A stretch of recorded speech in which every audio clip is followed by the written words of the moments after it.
बिठूर दूर तो नहीं पड़ेगा, चले जाओगे सब लोग। बिठूर गए नहाने, तो चलना है।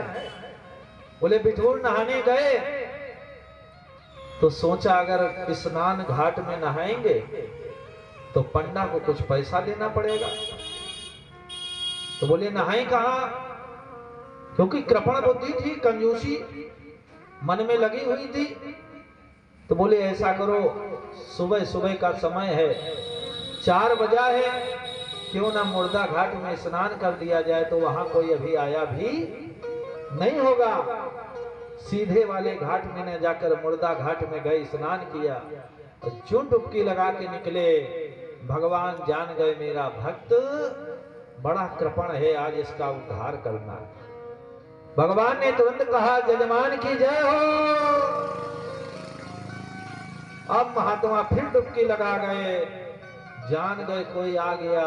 बोले चला जाए तब निकलेंगे, कितनी देर डुबकी लगावे।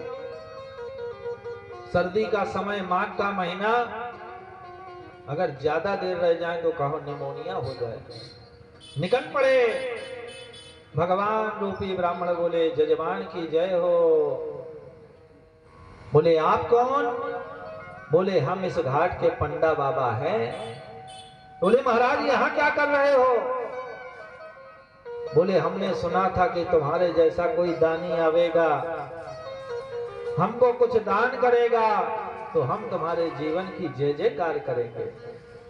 बोले हम दान कुछ नहीं देंगे, हमारे पास तो कुछ है ही नहीं, दे कहां से? बोले देव ना, हाथ में जल ले लो, जल लेकर संकल्प कर दो, कितना देना है हम घर आकर के ले जाएंगे, हम बहुत अच्छे वाले पंडा बाबा। अब करें क्या? स्नान कर ही चुके थे, पंडा बाबा छोड़ नहीं रहे। तो बोले कितने दान करोगे? बड़ी कंजूसी में बोला 1 ढेला। तब ढेला पाई का समय था। बोले 1 ढेला का दान करूंगा। भगवान बोले चलो दान का भाव तो आया, 1 ढेला ही सही दान करो। हाथ में जल लिया, अपना नाम लिया और बोला मैं 1 ढेला आपको दान करूंगा।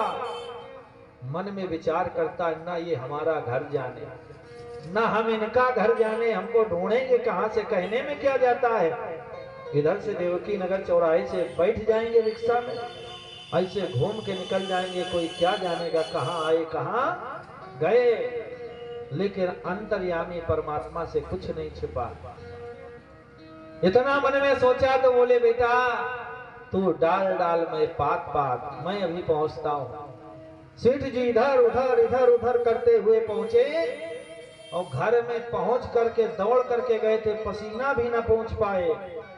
भगवान ने कह दिया जजमान की जय हो, और जो आदेश लगा दिया। अब तो सेठ जी सोचे लगता है आज 1 ढेला क्या करें। श्रीमती से कहा कह दो कि उनकी तबीयत बहुत खराब है, कल आकर ले जाना, उनका स्वास्थ्य अच्छा नहीं है। कंजूस व्यक्ति लेट गया, लंबी लंबी सांसें तो चल ही रही थी क्योंकि थक कर आया था। पत्नी पंखा डुलाने लगी और बोली पंडित जी आपको हम कहां से दान करें, ये तो हमारी ऐसी अवस्था में है, सांसें उखड़ रही हैं। थोड़ा सा नाटक करने लगी, पता नहीं बचेंगे कि नहीं, रोने लगी। सेठ ने कहा शाबाश, तुमको 1 साड़ी ला कर दूंगा, ऐसे और तेज रो, और तेज रो, ये अब क्या होगा। घर वाले, गली वाले, मोहल्ले वाले सब एकत्रित हो गए। पंडा बाबा बोले रुक जाओ, पंडित जी का धर्म होता है जजमान का अंतिम तक उद्धार करना, और जब तक तुम्हारा उद्धार न कर देंगे तब तक हम जाएंगे नहीं। अब ऐसा करो, ढेले की तो बात रखो पीछे, इनका शरीर अच्छा नहीं है तो तुरंत हमारे अवधेश पंडित जी को बुलाओ, महामृत्युंजय का अनुष्ठान दे दो।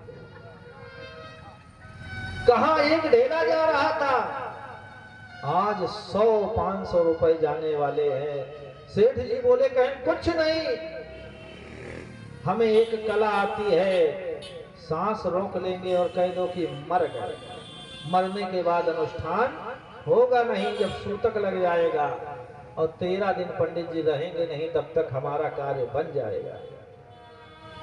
जो ही सांस रोकी, पत्नी और रोने लगी। अब क्या करें, एक ही सहारा थे, भी आज गंगा स्नान करके तर गए, हाय मेरा क्या होगा। सेठ जी बोले अगली बार तुमको कान वाले भी बनवा दूंगा। और तेज रोने लगे। भगवान बोले अब कोई बात नहीं, मर तो गए ही हैं, और हम तो गंगा जी के घाट में रहते हैं, जाना वही है, तो चलो साथ लेकर चलते हैं, हम भी वहीं निवास करेंगे और इनको भी मुक्त। सेठ जी को गांव वालों ने बांधा। सेठ जी सांस रोके पड़े हैं कि एक ढेला न चला जाए। बंधना स्वीकार कर लिया। घर वाले राम राम का उच्चारण करके लेकर चल पड़े। बिठूर के उसी मुर्दानी घाट में पहुंचे।